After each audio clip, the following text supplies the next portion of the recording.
Shalom, Bapak Ibu jemaat Tuhan yang terkasih dalam nama Yesus Kristus, kita kembali bertemu di dalam kebenaran firman Tuhan pada saat ini.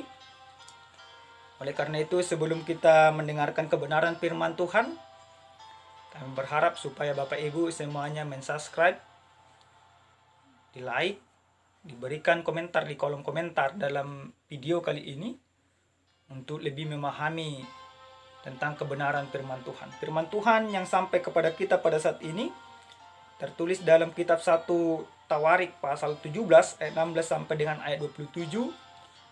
Demikian firman Tuhan, kami akan membacakannya untuk Bapak Ibu semuanya. Doa syukur Daud. Lalu masuklah Raja Daud ke dalam, kemudian duduklah ia di hadapan Tuhan sambil berkata, "Siapakah aku ini ya Tuhan Allah? Dan siapakah keluargaku? Sehingga engkau membawa aku sampai sedemikian ini?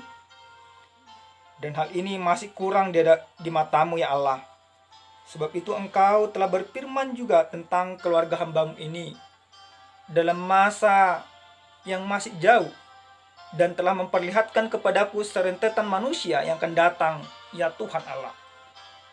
Apakah lagi yang dapat ditambahkan Daud kepadamu dalam hal engkau memuliakan hambamu ini? Bukankah engkau yang mengenal hambamu ini?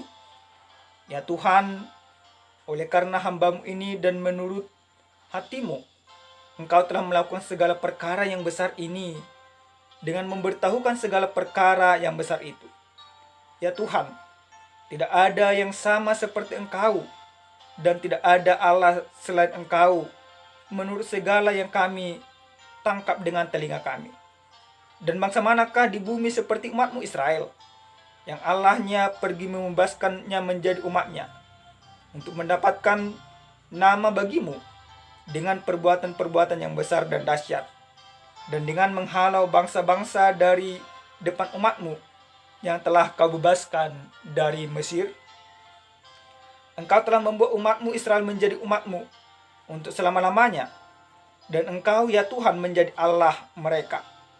Dan sekarang ya Tuhan, diteguhkanlah untuk selama-lamanya janji yang kau ucapkan mengenai hambamu ini dan mengenai keluarganya, dan lakukanlah seperti yang kau janjikan itu. Maka namamu akan menjadi teguh dan besar untuk selama-lamanya, sehingga orang berkata, Tuhan semesta alam, Allah Israel, adalah Allah bagi orang Israel. Maka keluarga hambamu Daud akan tetap kokoh di hadapanmu. Sebab engkau ya Allahku telah mengatakan kepada hambamu ini bahwa engkau akan membangun keturunan baginya. Itulah sebabnya hambamu ini telah memberanikan diri untuk memanjatkan doa ke hadapanmu. Oleh sebab itu ya Tuhan, engkaulah Allah dan telah menjanjikan perkara yang baik ini kepada hambamu. Kiranya engkau sekarang berkenan memberkati keluarga hambamu ini, supaya tetap ada di hadapanmu untuk selama-lamanya.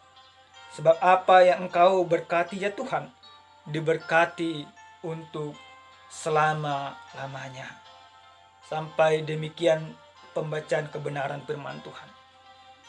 Horas, Selum, menjua-jua, Yehubu. Bapak Ibu, jemaat Tuhan yang terkasih dalam nama Yesus Kristus dimanapun berada, pada saat ini kita diperdengarkan kebenaran firman Tuhan, yaitu dengan judul perikop doa ucapan syukur Daud. Bagaimana seorang Daud berdoa bersyukur kepada Tuhan atas segala kebaikan Tuhan di dalam kehidupannya. Bagaimana Daud mempermuliakan Tuhan atas segala penyertaan dan janji-janji Tuhan yang akan Tuhan nyatakan ke dalam kehidupannya. Bapak Ibu, saya pernah membaca sebuah buku karangan dari Andar Ismail dengan judul bukunya Selamat Pagi Tuhan. Ada sebuah kalimat yang saya baca dalam buku itu yang berkata, jangan berdoa ketika sempat, tetapi sempatkanlah berdoa. Sekali lagi, jangan berdoa ketika sempat, tetapi sempatkanlah untuk berdoa. Yang artinya bahwa doa merupakan bagian pokok utama dari kehidupan orang percaya. Karena yang terjadi pada saat ini, banyak orang berdoa ketika sempat. Ibaratnya, dia berdoa ketika sempat untuk tidur. Kalau nggak sempat, dia nggak berdoa. Banyak juga orang berdoa ketika sempat pas mau makan. Kalau nggak sempat, ya nggak berdoa. Padahal kenyataannya yang Tuhan inginkan sebenarnya bukan demikian. Yang Tuhan inginkan adalah bahwa kita harus memberikan waktu, menyempatkan diri untuk berdoa kepada Tuhan. Artinya, luangkan dulu waktu untuk berdoa, untuk mempermuliakan Tuhan di dalam kehidupan kita. Bukan lagi berdoa ketika sempat. Kita yang harus memberikan waktu khusus untuk berdoa, untuk mempermuliakan Tuhan di dalam kehidupan kita. Bapak Ibu, jemaat Tuhan yang terkasih dalam nama Yesus Kristus.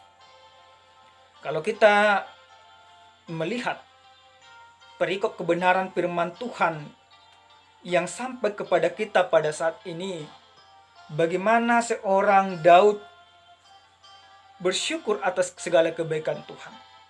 Ketika Daud sudah berhasil mendirikan istananya yang begitu megah dari kayu aras, maka dia bersuka cita karena istana itu berhasil didirikan. Dia melihat tabut perjanjian Allah. Dia berpikir bahwa seharusnya dia harus mendirikan bait Allah bagi Allah, untuk tempat tabut perjanjian Allah. Supaya apa? Tujuannya adalah supaya jangan sampai istana dia lebih megah dari bait Allah. Supaya istananya sama seperti bait Allah yang akan dia dirikan. Dia sampaikan segala keinginan, dia sampaikan segala niat, dia sampaikan segala rencananya itu kepada Nabi Nathan, supaya Nathan menyampaikan semuanya rencana itu kepada Tuhan.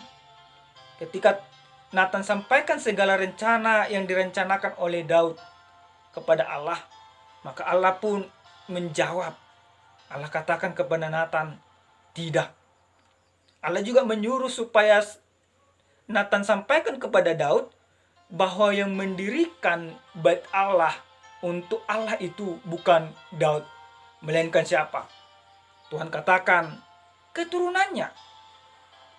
Ketika Daud mengucapkan syukur atas segala kebaikan Allah, ketika Daud berusaha mempermuliakan Allah di dalam kehidupannya, ketika Daud sudah merasa cukup atas segala penyertaan Tuhan, maka pada saat itu dia ingin mempermuliakan Tuhan.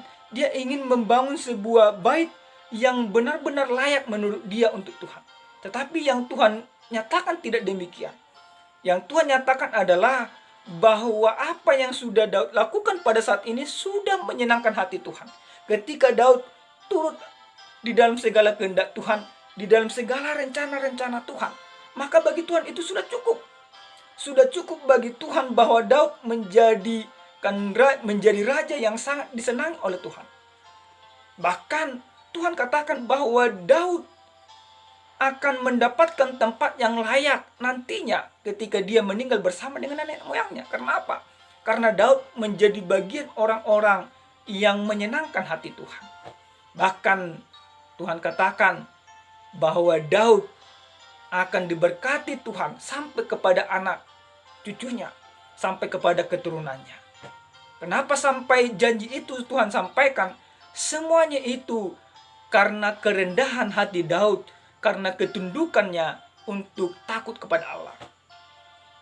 Bapak Ibu, jemaat yang terkasih dalam nama Yesus Kristus, kebenaran firman Tuhan pada saat ini mengajarkan kita bagaimana kita turut di dalam kehendak Tuhan. bagaimana kita berdoa, bersyukur atas segala kebaikan-kebaikan Tuhan. Lalu kita bertanya dalam hati kita, Daud demikian karena nggak ada persoalan di dalam kehidupannya. Bapak Ibu, jika demikian pemikiran kita, sebenarnya salah. Persoalan yang dihadapin Daud jauh lebih besar dari persoalan-persoalan yang kita hadapi. Dia menjadi seorang raja yang takut akan Tuhan, sementara bangsa-bangsa di sekitar Israel, di sekitar kekuasaan Daud itu tidak mengenal Tuhan. Maka bangsa-bangsa itu sebenarnya datang berusaha menghancurkan kerajaan Israel. Tetapi Daud tidak melihat persoalan itu. Dia mengesampingkan persoalan itu supaya bersyukur kepada Allah. Dia mengesampingkan segala tantangan yang ada di hadapannya untuk mengingat dia memuji mempermuliakan Tuhan. Bapak Ibu, bagaimana dengan kita? Kita sering sekali berkata bahwa persoalan itu lebih besar dari berkat-berkat Tuhan. Persoalan itu lebih hebat dari kuasa Tuhan di dalam kehidupan kita. Tetapi melalui kebenaran firman Tuhan pada saat ini, diajarkan kepada kita bagaimana seorang Daud bersyukur atas segala kebaikan Tuhan. Dia merendahkan diri, dia berkata bahwa sebenarnya segala berkat Tuhan yang akan dia terima, yang sudah dia terima dan yang akan dia terima, sebenarnya dia tidak layak menerima semuanya itu. Dia katakan, siapakah aku ini, ya Tuhan? Apakah sebenarnya yang sudah kuperbuat untukmu sehingga engkau begitu menyenangi, bahkan berjanji akan memberkati hambamu sampai ke keturunan hambamu? Bapak Ibu, yang terjadi sekarang ini kalau kita bawakan ke dalam kehidupan kita, terbalik dari kehidupan Daud. Kalau Daud merasa segala berkat Tuhan itu tidak layak sebenarnya diterima, karena dia tidak melakukan apa-apa sebenarnya kepada Tuhan. Itu merupakan bagian dari kerendahan hati yang dimiliki oleh Daud. Tapi kita bagaimana Bapak Ibu? Kita merasa kita lebih layak menerima berkat-berkat. Kalau orang menerima berkat ibaratnya 1, kalau kita berpikir kita lebih layak menerima 2. Kalau orang menerima berkat ibaratnya 3, kita berpikir bahwa kita lebih layak menerima berkat itu 4 atau 5. Kita berpikir bahwa kita lebih layak diberkati daripada orang lain. Maka ketika segala sesuatu yang kita doakan tidak sesuai seperti yang kita inginkan, kita katakan bahwa Tuhan itu tidak benar, bahwa Tuhan itu tidak adil, bahwa Tuhan itu membenci kita dan lain sebagainya. Karena tolak ukur yang kita ukur adalah, yang kita pakai adalah tolak ukurnya ada pada kita, bukan ada pada Allah. Kita berusaha, kita yang harus mengatur Allah, bukan Allah yang mengatur kita. Tetapi Daud mau katakan kepada kita pada saat ini, firman ini mau katakan kepada kita pada saat, jangan demikian. Rendahkanlah dirimu di hadapan Tuhan. Bersyukurlah atas segala berkat-berkat Tuhan. Bahwa segala sesuatu yang kita lakukan itu sebenarnya tidak ada apa-apanya di hadapan Tuhan. Maka ketika kita mau merendahkan diri, ketika kita mau bersujud di hadapan Tuhan, ketika kita mau mengatakan aku tidak layak, maka pada saat itulah Allah melayakkan kita. Bahkan Tuhan akan memberikan segala sesuatu yang jauh lebih baik kepada kita dari yang seharusnya kita terima. Asalkan kita takut kepada Tuhan. Asalkan kita mempergunakan hidup kita untuk memuliakan Tuhan. Bapak Ibu, jemaat Tuhan yang terkasih dalam nama Yesus Kristus, doa, ucapan syukur yang Daud sampaikan pada saat ini, ada 2 hal yang disampaikan dalam doanya. Yang pertama, di dalam doanya ini selain dari ucapan syukur, yang pertama itu ucapan syukurnya atas segala kebaikan Tuhan. Bagaimana dia bersyukur karena Tuhan memberikan segala sesuatu yang baik kepadanya. Yang kedua itu bagaimana di dalam doanya ini dia menunjukkan bahwa janji-janji Tuhan itu akan Tuhan nyatakan ke depannya. Apa janji Tuhan? Janji Tuhan adalah akan memberkati keturunannya. Karena apa? Karena keturunannya yang layak mendirikan bait Allah baginya. Maka ada dua yang diajarkan di dalam doa Daud ini. Selain dia merendahkan diri bersyukur kepada Tuhan, dia percaya bahwa Tuhan akan menggenapi, akan memberikan terbaik kepada kehidupannya, kepada anak turunannya. Maka ibu, jemaat Tuhan yang terkasih dalam Yesus Kristus, menjadi pertanyaan kepada diri kita masing-masing, atau menjadi pertanyaan dari saya kepada Bapak Ibu semuanya. Sudahkah Bapak Ibu berdoa? Ini menjadi pertanyaan. Sudahkah kita berdoa? Sudahkah kita mempergunakan hidup kita ini sebagai doa?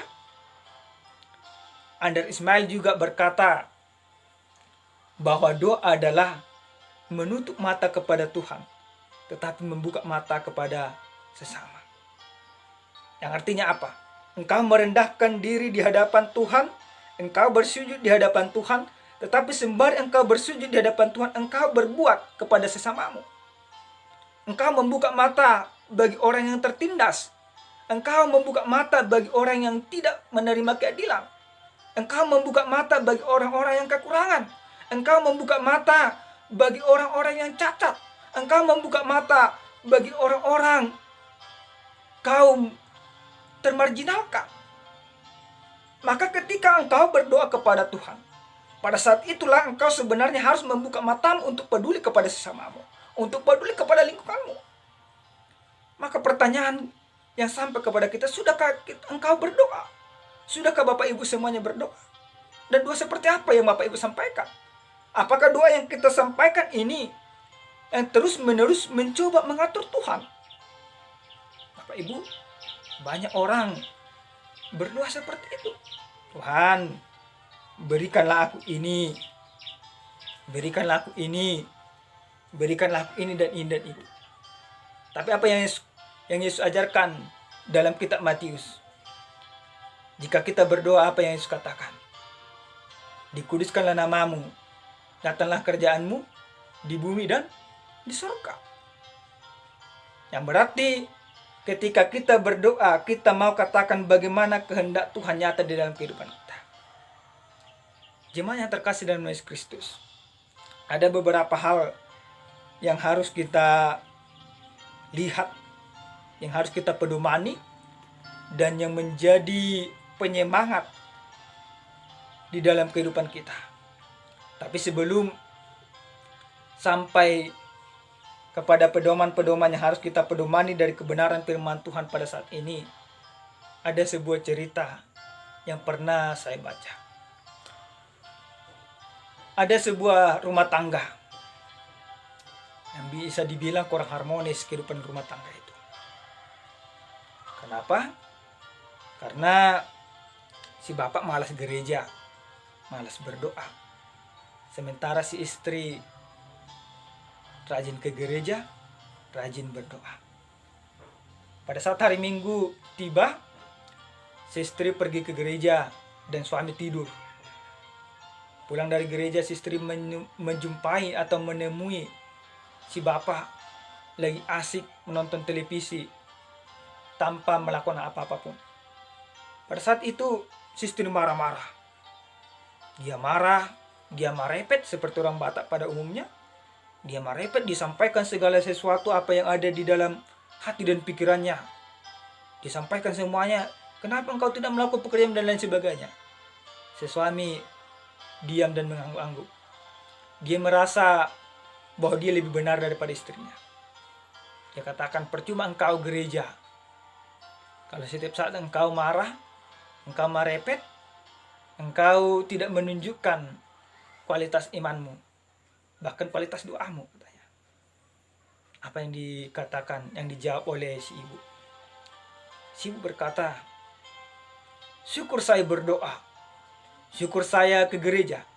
Kalau seandainya saya tidak berdoa dan tidak ke gereja, mungkin tidak hanya marepet, tapi parang, atau saya akan membunuhmu.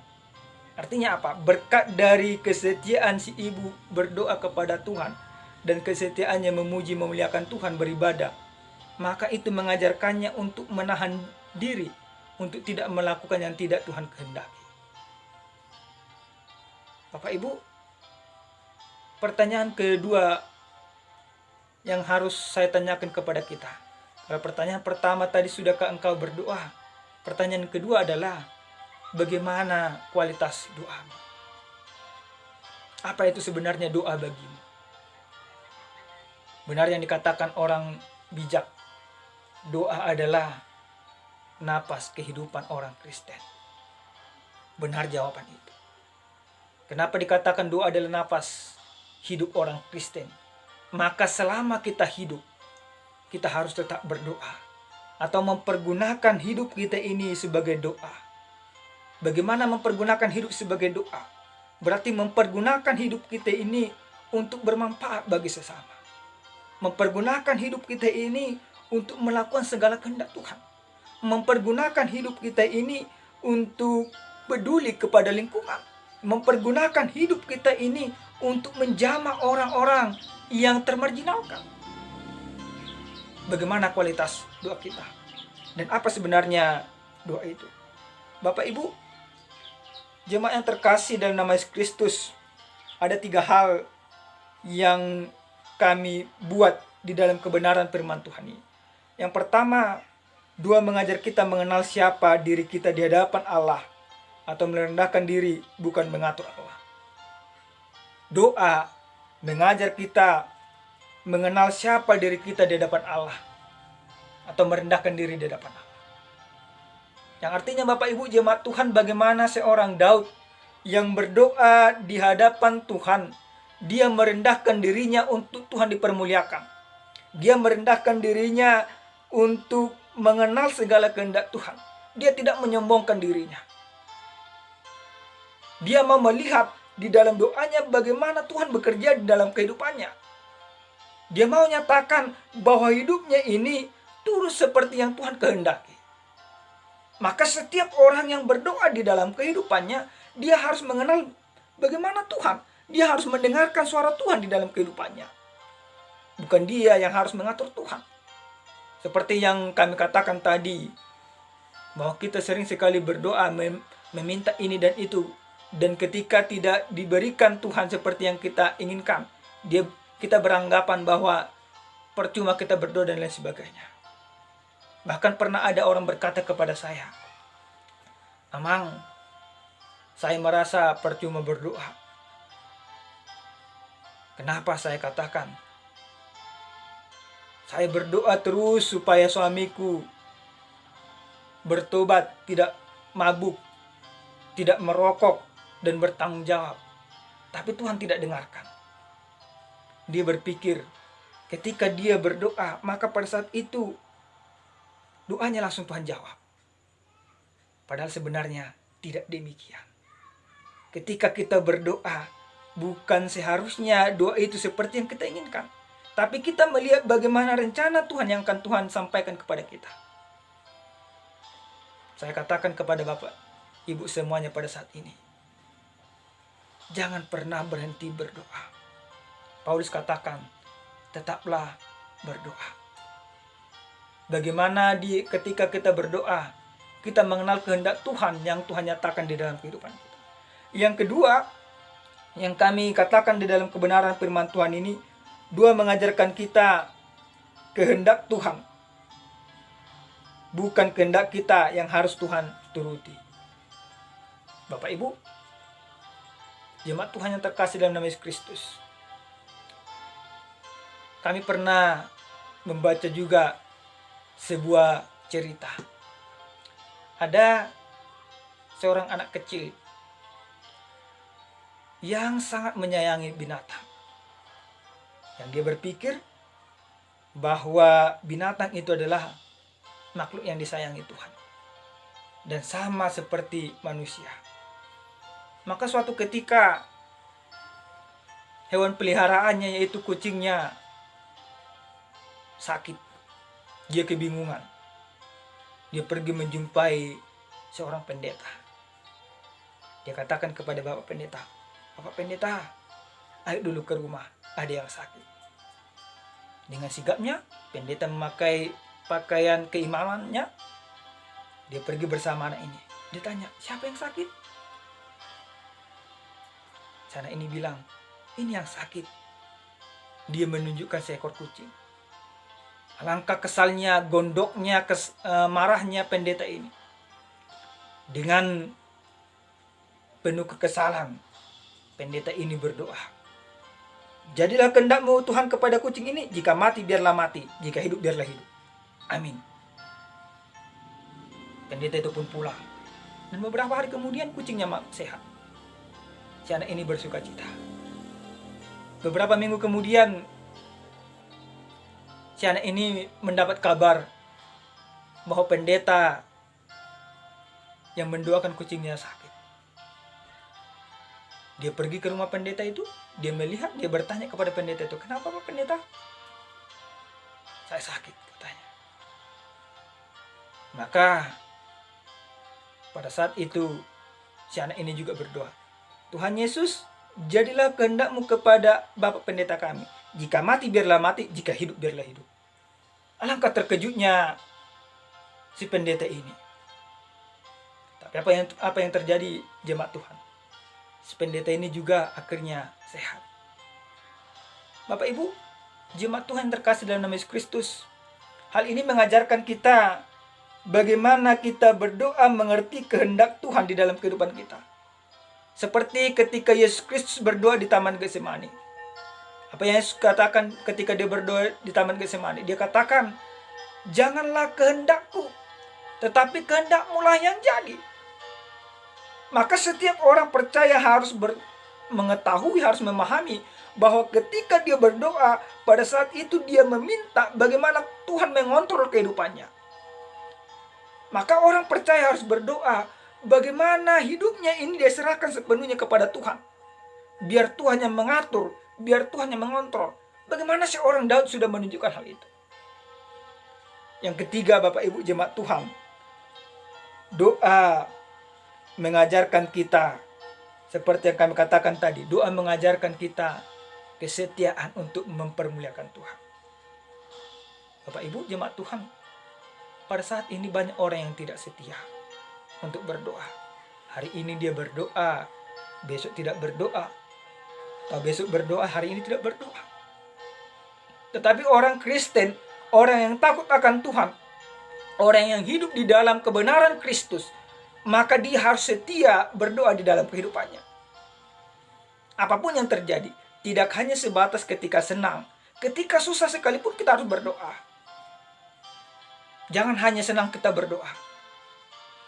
Pertanyaan yang terakhir Bapak Ibu jemaat Tuhan, apakah doamu sudah bagian dari ucapan syukur?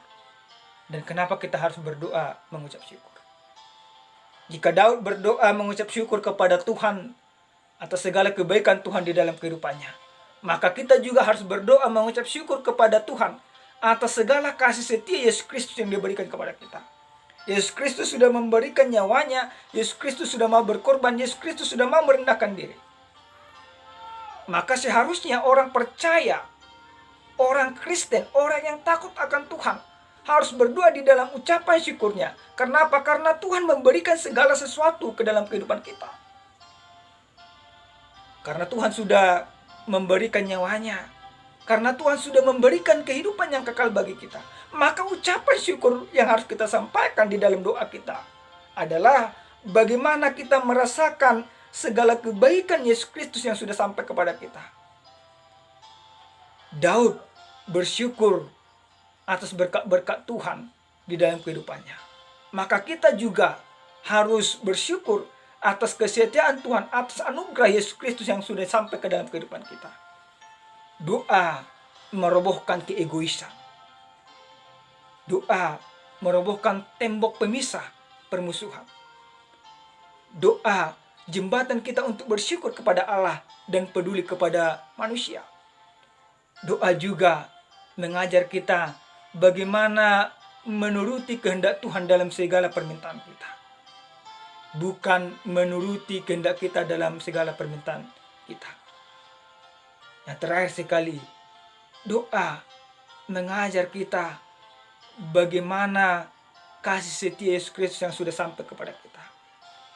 Berdoa, bersyukur atas segala kebaikan Tuhan, atas pertolongan Tuhan. Maka kita juga harus berdoa atas kasih setia Tuhan. Kita bersyukur karena Tuhan sudah memberikan segala sesuatu kepada kita. Tuhan memberikan napas, Tuhan memberikan waktu, Tuhan memberikan banyak berkat kepada kita.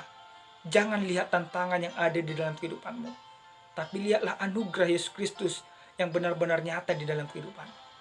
Karena apa?